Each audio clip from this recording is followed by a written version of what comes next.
สบายดีสบายดี อยู่ที่อุทยานแห่งชาตินากายน้ำเทิน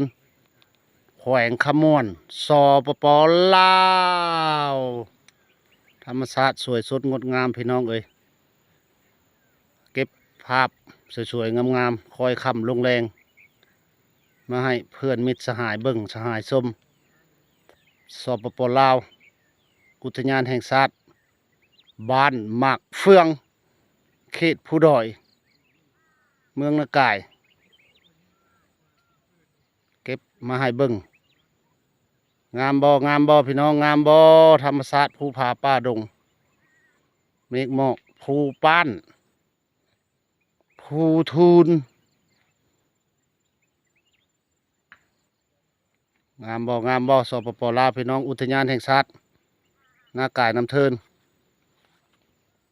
ป่ามันต้น